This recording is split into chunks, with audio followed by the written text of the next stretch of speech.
What is going on, everyone? Welcome on into Coffee with Broads, mixed with a little sports talk with Broads. And today is already been a wild day. We're going to have a wild week. There's so much happening within the NFL. And obviously, some baseball news is starting to pop. You had the Yankees make a big splash yesterday. Well, maybe not a big splash, but made a lot of transactions happen on the Twitter sphere. That's for damn sure, acquiring Josh Donaldson and getting rid of Gary Sanchez and moving some other pieces. So all I know is I'm waiting for Dave Dombrowski, and I feel that there is a big overreaction so far to what has been done. And I understand that Odubel Herrera is not the most popular individual in the world, but right now, and I get it, the Phillies haven't been good.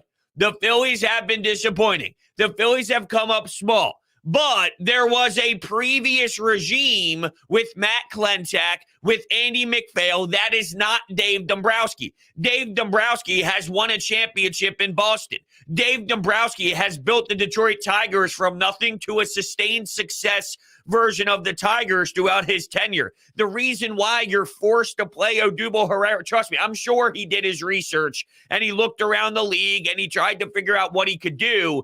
But when Adam Hazley sucks, when Mickey Moniak sucks, when Scott Kingery sucks, when all of your past draft picks blow, this is a snowball effect from the disaster that was before Dave Dombrowski was able to put his fingerprints on this team. We understood last season that this was going to be a very difficult problem to fix. The organization as a whole had a major problem. They had systemic issues. Dave Dombrowski had to go all the way through single-A baseball, rookie baseball, and fix the entire system. Okay, Preston Mattingly ends up being hired, and you look at the player development side of things. Brian Barber ends up getting hired, and I'm pretty excited about what he brings to the table as a whole. Hold on one second with the phone call here. I apologize. I had my settings on wrong. But anyway, back to my point, is you bring in these people and you're supposed to change everything involved in your organization. It doesn't happen overnight. And we also knew that there was a lot of issues with the team. Well, Didi didn't play well and Alec Boehm wasn't very strong and you're losing Andrew McCutchen and you don't know what's happening in center field and you have to rebuild your entire bullpen. So within making moves in the offseason, if you're Dave Dombrowski, you understand that some of the moves won't be the best in the market. You're grabbing an average guy at one position. You'll grab just a guy in a certain position. But then you sign a Nick Castellanos. You sign a Kyle Schwarber. If the Odubel Herrera signing happened after Chris Bryant, nobody feels this way. You have to see the 5 moves as a collective group before you make an assessment on what the deal is or what the offseason was like. You can't say, oh, Odubel, I have no idea what he's doing. I think it's kind of pretty clear on what the Phillies are doing right now. And he's been open. Dave Dombrowski spoke to the media, and he's been very vocal and very honest on where a lot of these players are. Well, Bryson Stott and Didi Gregorius are going to be fighting for shortstop. Alec Boehm has to rework his offensive game and his defensive game, and he needs to be a way better baseball player. And it starts at the end of last season. As soon as they started hitting that next page and turn the page, it started then. They've been very open. We're trying to spend to go get a big fish. We're working on bringing in a big bat. We need a big bat in the middle of the lineup to help out Bryce Harper. We need something juicy for Rhys Hoskins, Bryce, for JT, for that collective line. We need something big. So the mindset is to go snag that. You saw all sorts of reports based off of the relationship from the Detroit Tigers with Nick Castellanos and Dave Dombrowski. So we know that. And with that said, the platoon, and I don't know what they're doing with the platoon. They're doing a platoon in center field because clearly that market isn't as sexy as we would like it. Now, I'm not telling you I love Odubel Herrera. I'm not telling you that he's a very smart baseball player. I'm not telling you that I love Matt Vierling. But I do understand that you can't fix every single problem that you had from last offseason to this offseason. There were too many. And with that said, if you fix 4 of the 7, if you fix something along those lines. 5 of 7. I'm just spitballing numbers, but that's how you have to look at it, because you have false expectations to say that Dave Dombrowski has to apply every player that's best at that position that they need help in. He has to get the best in every single one. Steve Cohen's doing it. The entire league is afraid that Steve Cohen's going to be spending too much money. John Middleton spends enough money. He spends at the top of baseball. He spends enough money. The problem is the people who were in charge in the previous times were spending their money the wrong way. It's not John Middleton's fault that he's not opening up his checkbook enough for anybody. No, he damn sure is. And he's spending just about. You can't have Steve Cohen be the bar. Every single owner in the sport throughout these negotiations and figuring out the CBT and everything through this damn lockout that we just witnessed, we're afraid of what Steve Cohen was going to do and how much. You can't have that, but he's such an outlier. That's like talking about Tom Brady and talking about the New England Patriots dynasty and say, I want that. Not that the Mets are a dynasty, but I'm saying it's such an extreme. Nobody relates to that. Nobody does that, that I can't demand John Middleton be that, because that's not realistic. That's false expectations. And who knows if Steve Cohen's moves are even going to work. Throwing money around right now seems great. And looking at their roster, we do this every single year. The Mets should be better. The Mets should be better. And they never really are. Now, that doesn't mean that eventually they never will be. Maybe they will be one day. But you can't use that as the measuring stick of Steve Cohen. He doesn't make sense, and it doesn't add value to the rest of the league and the reality of how owners spend their money. So John Middleton spends enough. Some of these positions were going to be stopgaps. I find it interesting, and I wanted a Kiermaier. Okay, I'm okay with the Jackie Bradley Jr., someone who's not very good offensively, but gives you a steady glove in center field and can play the position professionally instead of doing this tandem situation that they're doing now. But even with that, okay, even with that type of conversation in the mix, let me be very clear. I find it fascinating that someone like Kiermaier, who hits 240, 245 in that range, people are like, give me that any day of the week. But Odubel Herrera against righties with his OPS 774, right, in a platoon role, not that he's amazing, not that he's great, but you look at a 260 hitter and then specifically look at his numbers against righties since he's a left-handed bat. Oh, give me Kiermaier. I'd be stoked with Kiermaier. I would like Kiermaier too. But don't you think it's a little hypocritical that you're in love with one guy who can give you 245, 240? You love Jackie Bradley Jr., who can't hit a lick and can't do anything. But then Odubel, who's 774 last year, OPS against righties, all that. No, forget him. And you don't have to like him. You don't have to. I understand the things he did off the field. But if they were willing to play him last year, and I'm looking more as if I'm the Phillies. If you're looking at what the Phillies did last season, which was play Odubel Herrera, why would you think that now all of a sudden this year they wouldn't be okay with it? If they were okay with it last year, they're okay with it this year. And it might have been your best option based off of your circumstances. I'm sure they tried. Dave Dombrowski is a smart mind. And this is why I feel the way that I do. This isn't Matt Klentak, okay? This isn't Andy McPhail. This is not those two idiots running your organization. This guy has been around the block, and he's not dumb. But because the Phillies have struggled so much, you apply that knowledge to the Phillies organization as a whole, no matter who is in place. But Dave Dombrowski's different. And I've come a long way on Dave because I wanted to go younger. I wanted to go differently. But there's been a systemic problem with this franchise that no one was on the same page with the growth of these prospects, with the growth of, moving up in the ranks and finally receiving these players at the MLB level who can play. That's been a problem. We know that. Well, he's diving deep. He's ripping out the layers. It's like flipping a house. Dave Dombrowski is basically in the process of flipping the Phillies' house. And unfortunately, it takes a bit of time to do that. Now, with that said, with the expanded playoffs and fixing a couple issues, They weren't very far off of making the postseason. Now, this is what I heard yesterday, which is hysterical to me. I don't want to be just a wild card team. Fellas.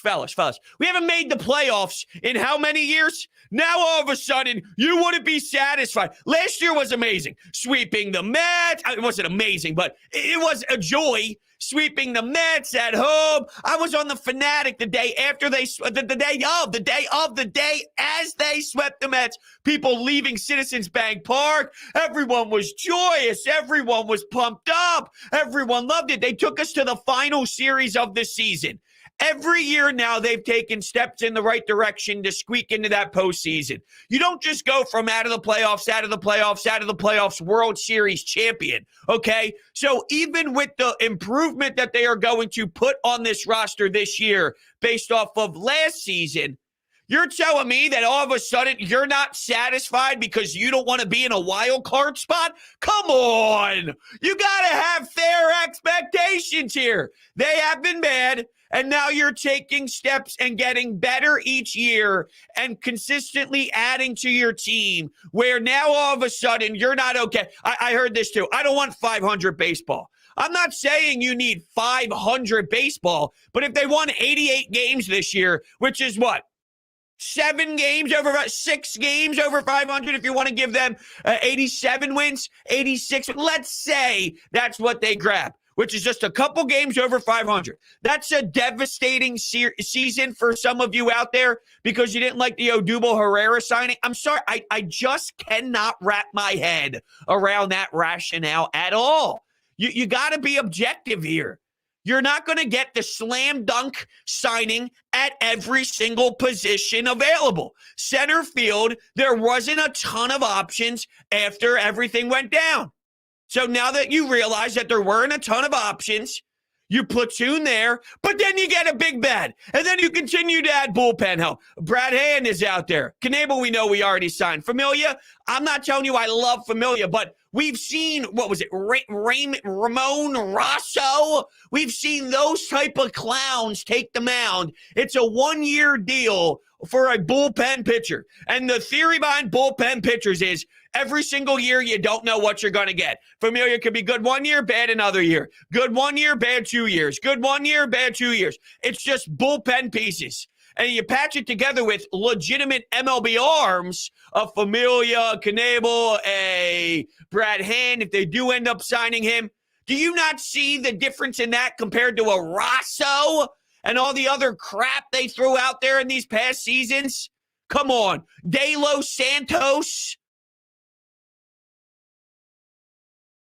They weren't far off the playoffs last year with the issues and the holes on their roster. Breathe. That's my message. Breathe. I'm not telling you this team's going to be fantastic. I'm not telling you this team's going to be elite.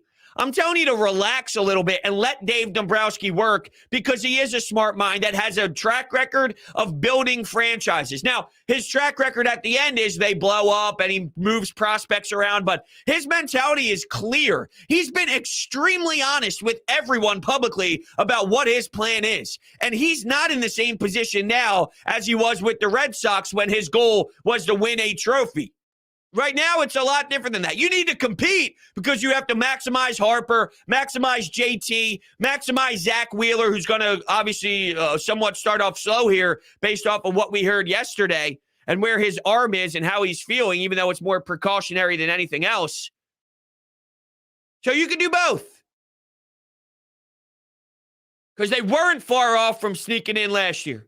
And to act as if that would be a devastating season, come on. Really?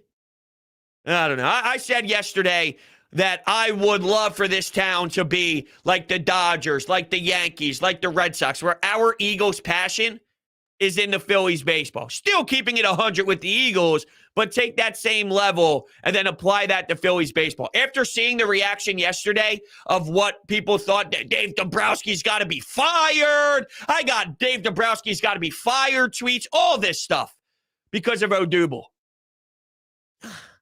The overreaction to him signing is massively too over intense, in my opinion. If they signed Bryant and then signed Odubel, no one would care. No one would care. If they signed Odubel and then they signed Chris Bryant, Well, once the Chris Bryant signing happens, or the Kyle Schwarber, the Nick Castellanos, it doesn't matter as much. That's my point. It's just breathe. If they end up flopping and not getting anyone, okay, then we have the right. Then we have the ability to scream and be upset that they're clueless and they're losing everyone because it doesn't make much sense. But as for right now, all the big fish that we were excited about are all available. So can we just relax? I think it's fine to just relax. All right, with that, let's go to Sean, who's been patiently waiting on the Anytime Hotline. Good morning, Sean. So let me get this straight, Hunter. If Dave Dombrowski doesn't sign anybody in the next 2 minutes, that he shouldn't be fired? Is that what you're telling me? Oh, man. I'll tell you what. Look, I understand the background of Odubel and why that would get people upset. I'm not downplaying that. And I'm not telling you have to like Odubel Herrera. But, to understand where we were and how much we were destroying this franchise, now all of a sudden you're supposed to just snap your fingers and have all of it fixed within a couple of days after the lockout. I just want people to breathe. That's all. Well, you know what the center field fix should be? What's that? That would be either Mickey Moniak or Adam Hazley. Yeah, but they stink. And this goes back to the big problem with the Phillies is that your sins of the past are affecting you now. Absolutely. Your inability to draft and to fill holes from within is killing you. And if you want a center fielder, what are you going to offer a team in return that they're going to value, that they're going to part with that? He really didn't have much choice, in my opinion, to bring Herrera back. I mean, what is out there that they can get? I mean, nothing against Chris Bryant, but I don't know if I'm comfortable with him playing center. Are you? I would understand if he could play it for you throughout the season, but it's not something that I'm willing to die on and say, I love that option with him out there. Now, look, if they didn't sign Odubel and they weren't going platoon and he was there, I wouldn't have been upset with it, but I'd be cautiously optimistic, I'd say, and I would wonder if it would pan out as smoothly as we would like to. But I see it the same way as you, which is you are very limited. And I find it funny, as much as I'm not the biggest Odubel Herrera fan in the world, there would be some out there more satisfied with someone who who hits 230 but is a good defender, and then you're upset that someone who can give you a little bit more pop and can actually hit. You're not asking Odubel to be your 3-hole hitter anymore. If he's batting 9th and giving you a 7.74 OPS against a right-hander, it really is not that big of a deal. It might actually be okay based off of other people's 9th options or 8th. Well, now the DH is in play, but you get my point. At the bottom of the lineup, it's not as devastating as what it once was when you were relying on him to be a top of the order guy. Right. I mean, you hit the nail on the head. I mean, first of all, and I say this with the Eagles too, people got to realize this is a buyer beware market. All these guys are out there available because their own teams don't want them for whatever reason. So it's not about just throwing money willy-nilly from the jump of the hat. It's like, let's see what the finished product is when this team leaves Florida to start the year before we start burying Dave Dombrowski. I mean, like you said, if he lands a Castellanos and let's say a Michael Givens on top of what he's already done, I think the sting is going to be less evident in the fan base. But this narrative of, well, we got to sign a big name right off the bat. We got to do this. We got to do that. And if he didn't do it yesterday, he should be fired, to me is absolutely ridiculous. I agree, Sean. Thank you so much for the call. Absolutely. We see it eye to eye. How about that? We actually see it eye to eye. We see the same exact situation that Dave Dombrowski's in. The reason why you're in this predicament is because you are witnessing the Matt Klentak era, the Andy McPhail era. They didn't want to play Odubel Herrera last season. And keep in mind, he had a lot of time off due to everything that happened because of his terrible, disgusting decisions.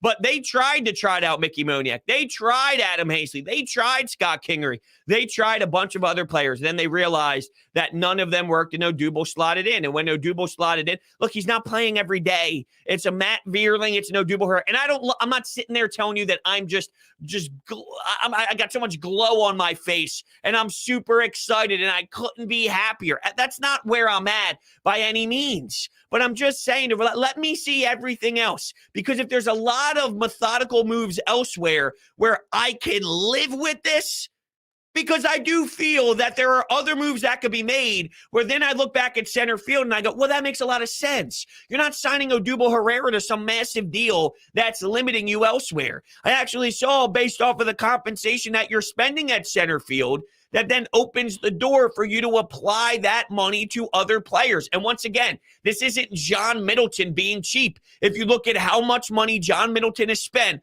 over the last couple, he's spending fine amount of money. Fine. He is spending top in baseball level of money. He's spending enough money. It's how are you spending the money? And he had the wrong people in place. No, this is something else that got a lot of individuals upset. Actually, I'll wait for one second to do that. But first, we'll go to Justin. Good morning, Justin. Hey. What's happening? How are you? I'm good, man. How are you? Good. So I'll give you my 4 free agent prediction for the Phillies. Okay. Sean Doolittle as a bullpen piece. I'm pretty sure he signed already yesterday. I could be wrong, or maybe that was this morning. Chris Bryant. Okay. Obviously. Nick Castellanos as a potential signing. Yeah. And Schwarber, because I feel like Schwarber is a good left fielder.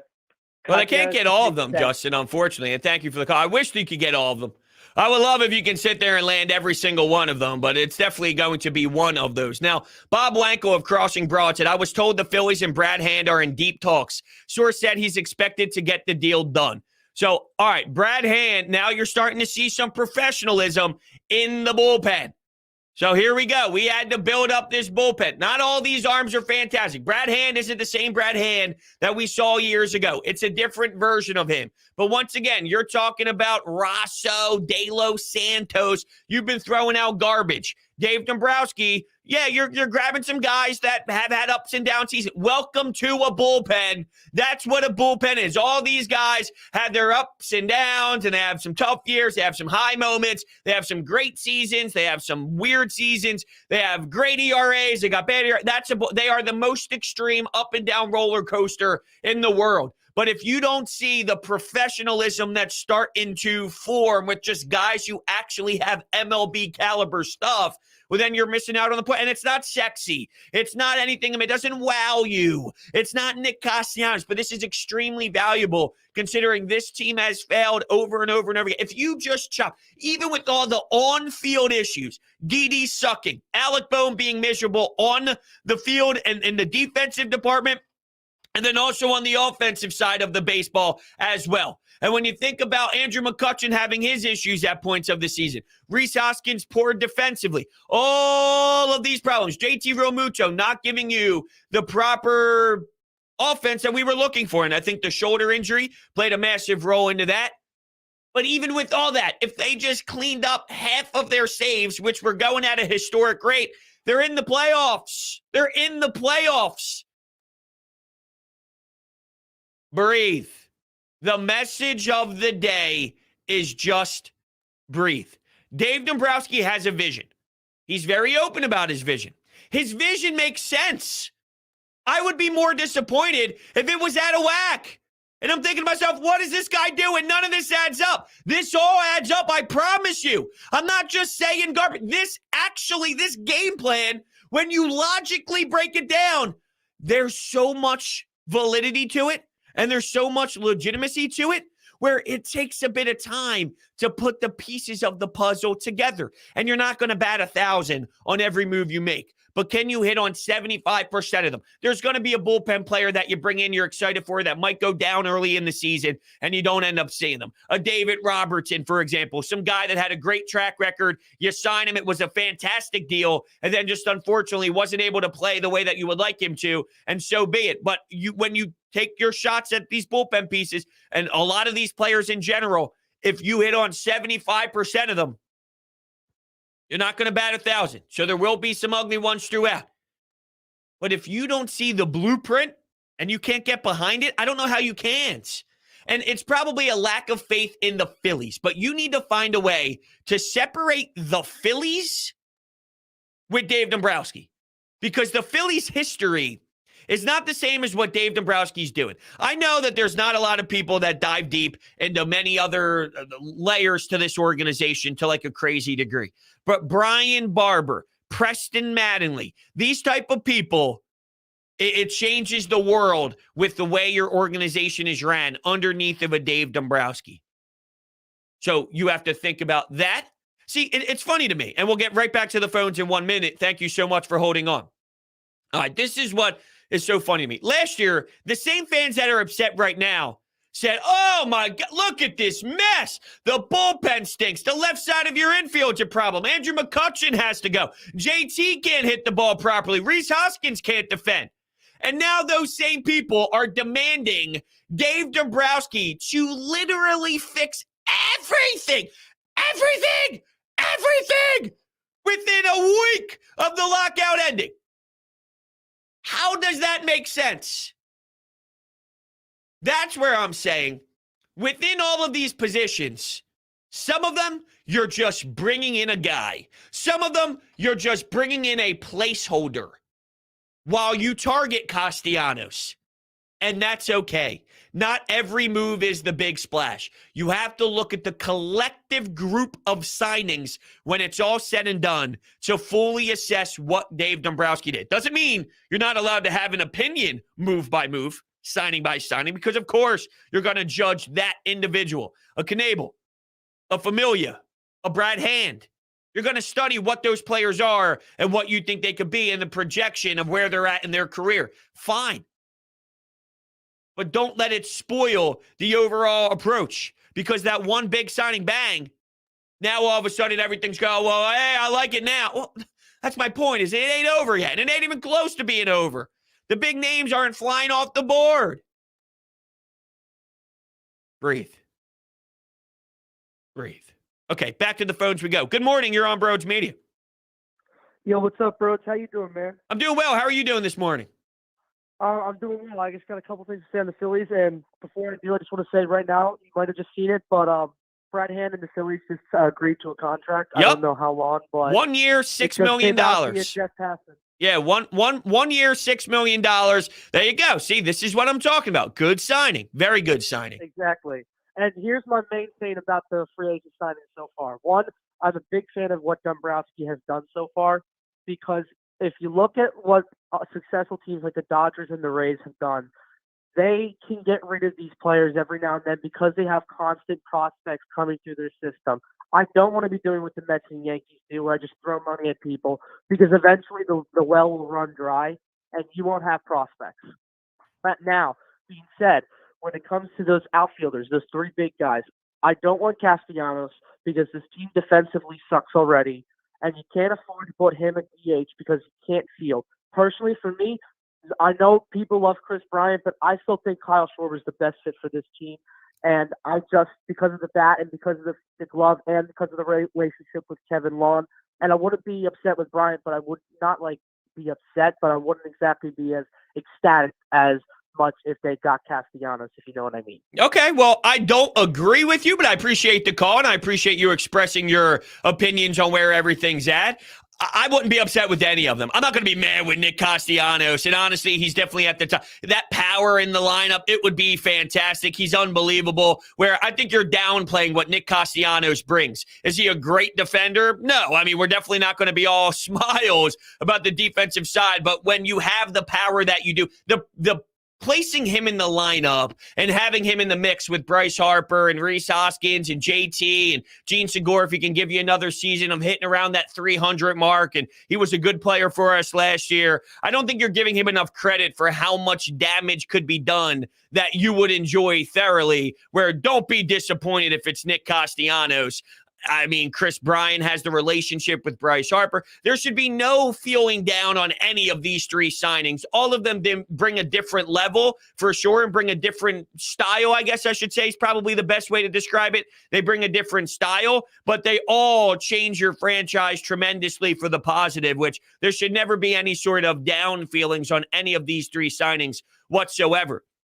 I do think the long addition is going to go very far with the production of a Kyle Schwarber. There is some fear that last year's hot run, is it real or is it more of just a hot run and that excitement that we saw with some of those big bombs? At one point, he's hitting double-digit dingers in 10 days. I mean, he definitely took the baseball world by storm. Is there an overreaction to that moment more so than the reality of who Kyle Schwarber is? And I think that's a bit unfair. I'm going to say that, no, is it going to give you that level of production full? Probably not. But there's definitely a good version of Kyle Schwarber that could be sustained and be reliable and something that you can count on for sure. I'm not upset with any of these players if they come here. And then to touch on your prospect point, they need a mixture. Right now, they're so depleted and at the bottom of the league in prospects where it's extremely disappointing. But I will admit that I'm willing to look at the Oakland A's and trade some of my prospects for proven talent. I like Mick Abel. I like Andrew Painter on what I'm reading these two players can be. And I'm really getting sucked into the Bryson Stott role, although there is some sort of nerve starting to settle in on when you're projected to be a certain position. And before you're even getting the nod, they're already talking about how you're not good enough at your position and they're going to have to move you. That's definitely some sort of problematic. Now, I'm not ruling him out by any means, but my point is if I don't have a problem building by spending a lot of money either. I don't care how you do it as long as you do it. I want to build some sort of prospect pool and get back to where you actually have weapons, but then I'm not afraid to utilize those weapons to capitalize on a special talent to get proven talent, whether that's a Matt Chapman or anybody else out there in the MLB world. I'm talking more in a hypothetical. Right now, they don't even have close to enough to do anything at all like that. It's just more from a general sense of building your organization from within. They need to find that balance because they don't have anything to even trade. I want to have it where you have prospects that you can call up, but you have a ton of prospects that you could trade at the same time. And that's what Dave Dombrowski is working on. This is a flip. He's got to find the balance of building an entire franchise from the dirt all the way up while keeping yourself competitive at a very high rate, really, with the prime of Bryce Harper being here and JT and Zach Wheeler and, these other players in Didi Gregorius. Is he going to bounce back? Now, I do expect Didi to have a better season this year. I'm not going to tell you he's going to have an elite season, but I do think we'll see more pop in his bat, some more homers to right field. He was devastating last season, and it's such an outlier to what we've seen out of Didi. And I get it. Players break down and they become a shell of themselves, but I just don't anticipate that happening to Didi this quickly. And also, let's not forget that there's some added pressure now. He knows the way Dave Dombrowski has worded this and been very, very vocal about it. There's a competitive situation happening right now at the shortstop position. There's a sense of urgency. Hey, Didi, if you don't perform, that's not your job. We're not just handing you that position and we're going into the season with you. You have to win it. You need to beat him out. So I wonder how much of that added pressure does Didi rise to the occasion? And if he doesn't, well, then we know everything we need to know about Didi Gregorius. He's just not ready yet. Or not ready yet, excuse me. He's not going to be ready to do it. And that's it. That's Didi Gregorius for you. And that's all she wrote in a Phillies uniform. $2 donation coming in from ASMR Me of Everything. Is it true they won't go over the luxury tax? That's not a problem, though. It's not a problem. This narrative that the reason why the Phillies aren't good or the Phillies aren't doing anything is because they won't go over the luxury tax. They spend plenty of money to win baseball games. They spend championship caliber money John Middleton is spending enough. If John Middleton wasn't spending enough overall money, I would let you know. I'd be the first to rip him into shreds and annihilate him. But the Philadelphia Phillies, when you look at the entire league and look at how much money the Phillies spend, they spend plenty of money to win championships. They spend championship caliber amount of money. And that's the embarrassing part. The fact that you spend that much money and you're coming out 500 and you're not making the postseason and you're losing and it looks bad and you're having a tough September. But if your takeaway is John Middleton's not spending enough, you're wrong. You're just wrong. It's not correct. It's not a true statement. They spend enough money to win. It was the people in charge who you could blame John Middleton for hiring Matt Klenczak. You could blame John Middleton for having Andy McPhail here and not knowing what the hell his job role really is or whatever his job title is. He doesn't do anything. They were spending the money wrong. He spends enough money to win in this league. He truly does. He truly does. All right, back to the phones we go. Good morning. You're on. Hey, bro, it's Mike from Allentown again. Hey, Mike. Was here last week. Got a couple questions, Hit me. baseball related. How do you feel about like our division as a whole? You have the Braves, which they won the World Series. You have a young, upcoming Marlins team, which has a possibly a good, like starting pitching with a lot of young guys coming up. Then you got the Mets, and they got the Phillies. What's your thoughts? Yeah, I mean, with the Braves, we don't know where Freddie Freeman is going to land, and it's possible that he won't be an Atlanta Brave. But even if he isn't, I still think that they're going to be a nasty team. They have a winning culture. And you want to talk about complaining about ownership and spending money. Here's the Atlanta Braves willing to let Freddie Freeman walk, possibly, just to put it in perspective of how this whole thing works. But Ronald Acuna Jr. was injured and all. And yeah, I mean, I think the Braves are going to be at the top of the NL East. With the Mets, they have a lot of good players, but we've said that before, and there seems to be thank you so much for the call. There seems to be a little bit of an issue with their culture set. And like, I have no idea. I mean, I think that the Phillies can hang in there to sniff wild card playoffs. That's what I think. No matter how it all shapes up, I think they have a chance to compete and make the wild card and play playoffs this year. They expanded 12 teams you got. I think that could be where the Phillies land when you look at the division and how it all shapes up. But yeah, obviously I put the Braves still at the top. With the Mets, they've had a good offseason signing specific players, but that doesn't automatically mean that they're going to be an incredible baseball team. We've even seen them have really nice starts to a season. Then they collapse, and then Francisco Lindor and Javier Baez are screaming at one another, calling each other rats and having fights in the dugout. I mean, look, there's a lot of hostility involved with the New York Mets, and Steve Cohen is he's an owner that has a face to the level of Jerry Jones. He's got a face now that when you think of the Mets, you think of Steve Cohen. When you think of the Dallas Cowboys, you think of Jerry Jones. Now, that could be a blessing and that could be a curse. And I don't know if that necessarily has it in a good position, knowing the trauma that Mets fans have gone with. Now, they have a lot of good talent on their roster, but that doesn't relate automatically to just an outstanding version of baseball by any means. So it seems that there's not as much excitement for Brad Hand. Basically, you're replacing Archie Bradley and Hector Neris, which isn't technically an upgrade. That's from Jack Fritz. I think what you're doing, you're replacing veteran arms with veteran arms. Yeah, but what's the alternative? Not replacing them? No, you got to replace them.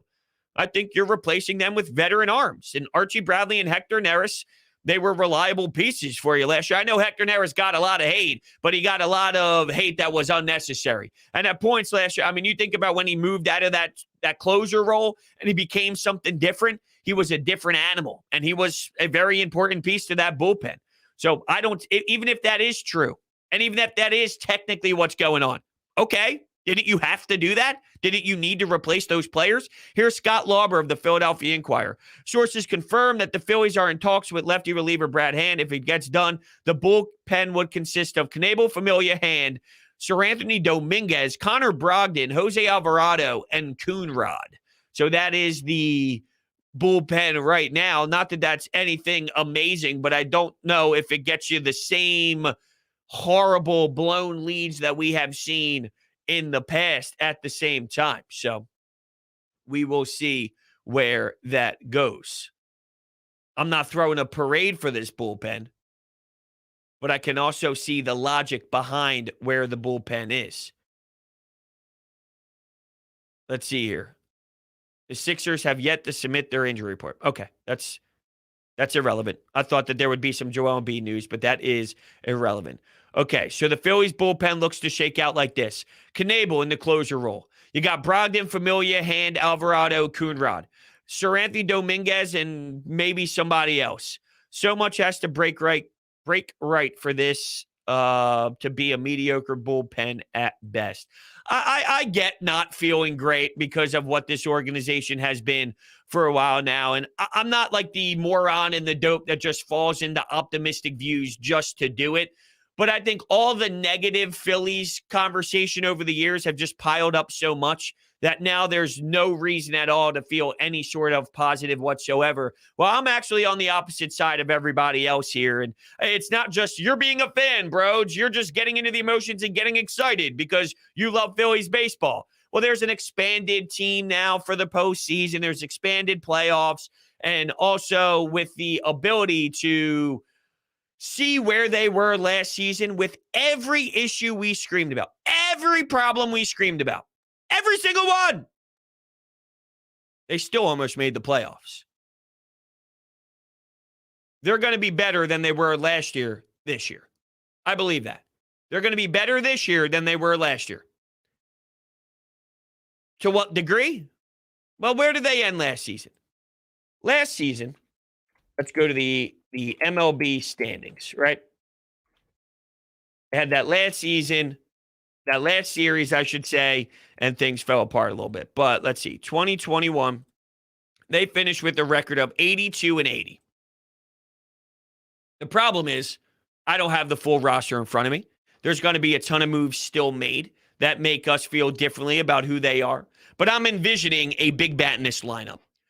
Dave Dombrowski knows he needs that big bat in the lineup. He's not going to allow that opportunity to slip to land a bigger bat in this lineup. So I'm envisioning a Chris Bryant, a Castellanos, a Kyle Schwarber. One of those players here. They won 82 last year. I could see them being at 86. A 4-game jump, a couple of less blown saves, way more power, way more production out of your top of the lineup. You have protection for Bryce Harper, who was on a ridiculous tear last season. Not that I can just demand Bryce Harper to do that all again because it was so damn absurd. And if you remember, it was really that backstretch. It was after that Pittsburgh series that really opened up the dialogue about how dominant he was, where he had some nice stretches throughout the season prior to that, but he ripped it into a new gear from there. They lost the first game of Pittsburgh. You wonder, what are you doing here? You made some moves at the deadline, and that was your first game. You get crushed and embarrassed in Pittsburgh by a team that stinks. And then from that moment, they exploded, and Bryce Harper really carried everybody in the organization. But there needs to be less of a carry, or the carry comes more organically and more naturally because there's someone else who's able to take some of the pressure off, and you put it on Nick Castellanos or Rhys Hoskins, and it's more of a collective group of a power in the lineup action than just one man and desperately saying, come on, Bryce, we need you to do everything. I don't think that that's absurd. And is it possible that that gets you in a final wild card spot? Yeah, I think so. Yeah, I think that that's possible. There are reports, this is coming from Troy in the chat, that they were interested in Matt Chapman, but they were reluctant to move their prospects. Yes, I did see that. And that's the problem when you're trying to build a franchise back up. You finally get a couple names that are intriguing. Do you trade them for the proven talent and then everyone just screams that they don't have a system? Or do you find a way to create a system and then once it's somewhere bolstered, then you can start plucking away pieces, but you have others left in the chamber, if you will, where then you constantly just have a good flow of understanding that there's always pieces moving through and you feel comfortable. Because of the previous regime, you are now in a current situation. And that's why I'm trying to stress that you need to separate the two. There was a previous regime, and then now there's a Dave Dombrowski that's battling internally how to properly get the Phillies back where they have sustained prospect pool while also competing and having a contender at the same time. And as a fan, we know all of these issues exist. So when you're seeing certain moves happen and certain moves not happening, you just got to lay out all the context and understand why we are here to begin with. And that's the fact that Matt Klentak and Andy McPhail absolutely botched the last handful of years that they were in charge. Not a handful. Every year that they were in charge, they botched it insanely. And now you're trying to pick up the pieces while staying competitive. It's a very difficult task to do. And that's why I'm in a little bit different of a mindset than everybody else, I guess. So it seems. Let's go to Nolan in Hilltown, PA. Hey, Nolan. Good morning, Rhodes. How are you today? I'm doing well, man. How you doing? I'm doing pretty good. I don't know if you saw my text earlier before the show began, but I was basically talking about how the Phillies need a couple more legitimate arms to bolster the back end of the bullpen. And what do we know? We get a tweet from Jeff Passan saying the Phillies just signed Brad Hand. So I think that will definitely, hopefully, be a good legitimate arm, a lefty too, to hopefully bolster the back end of the bullpen with, they had a few other lefties in Alvarado. And I don't know if there's anyone else.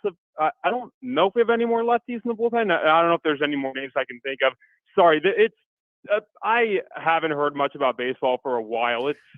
It's been crazy, man. It has been crazy. It's only going to get crazier, Nolan. That's the beauty of it. And when it comes to their bullpen, yeah, they lost Hector, they lost Archie, and now they're starting to bring in names to fill those roles. And right now you have Knebel, you have Brad Hand, you also have Alvarado, as you alluded to. I read it off just a moment ago. I'm not in love. They're year-to-year people. Familia is another name that they signed from a couple days ago. The problem is you don't know. You don't know. Bullpen players are so up and down. They're so obnoxious. They're year to year. They're month to month. They have great months. They have dominant months. They have ugly months. You have no idea. Knebel could be here and be one of the best shutdown guys in the land.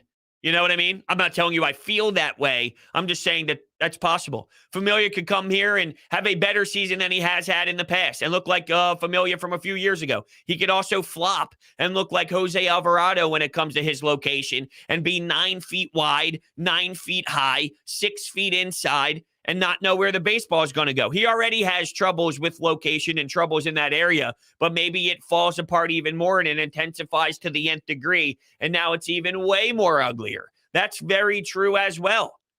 So it's hard for me to judge and say that they're not going to be good or they are going to be great, but I think you have names now, and names are just names, and sometimes names are overblown, but all I want to do is not call in De Los Santos. I don't want him to be a viable an option, like, legitimately. There were times where Ramon Rosso was a serious option.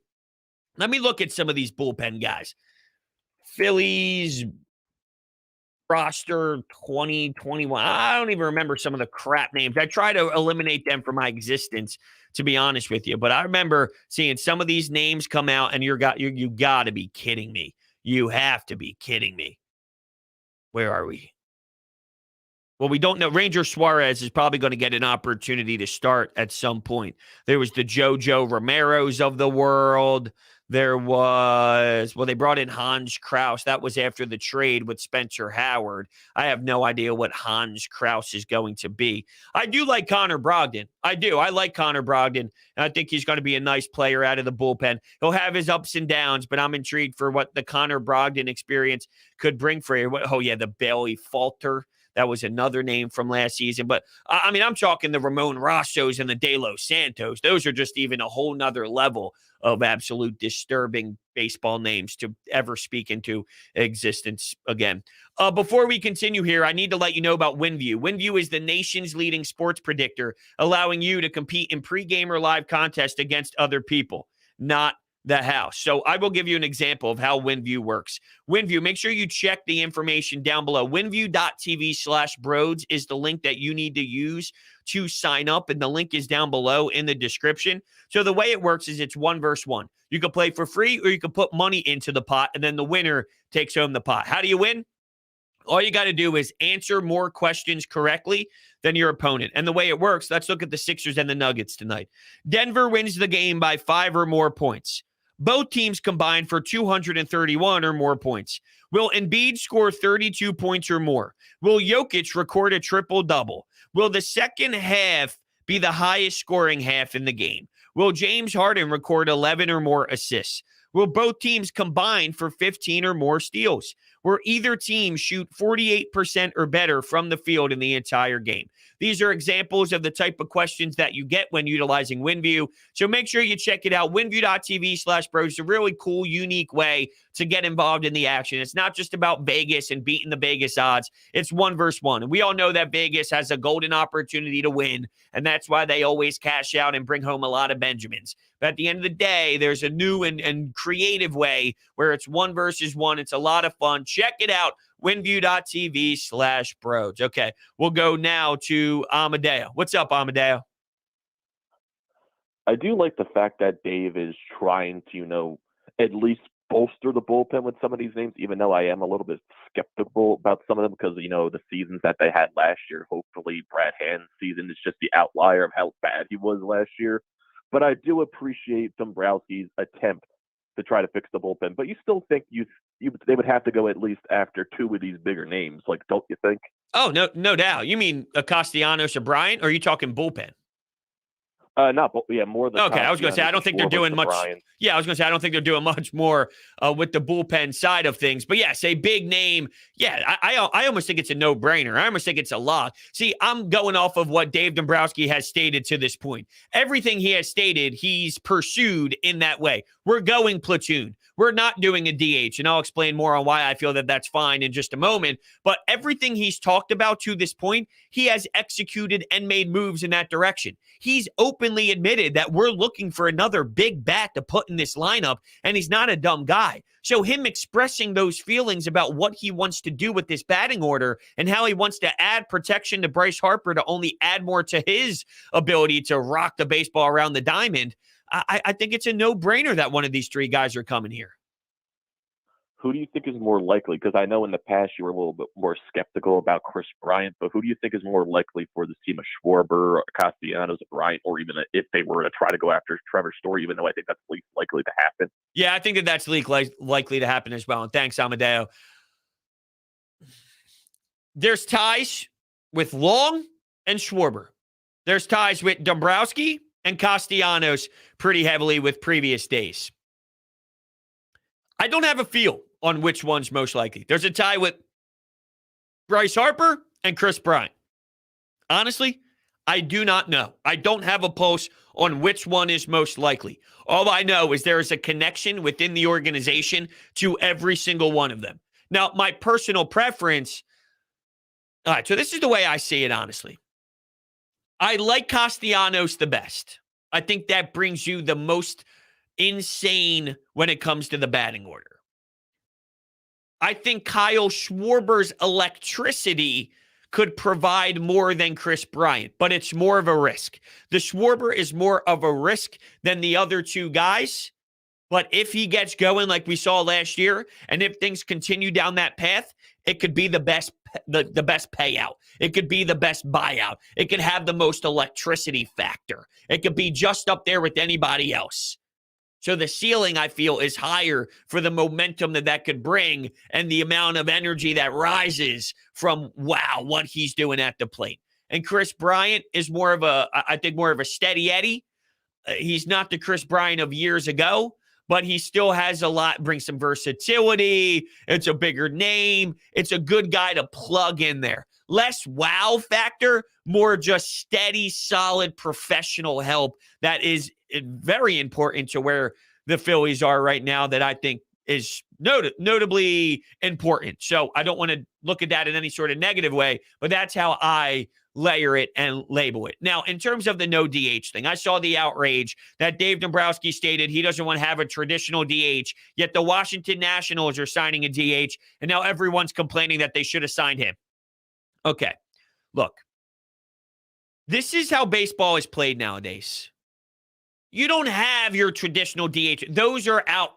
They don't exist like they used to. Big Poppy, there's no Big Poppies hanging around the league. There's a few guys that are still involved. But to act as if this is a bad way of thinking, then you're just not objectively looking at it.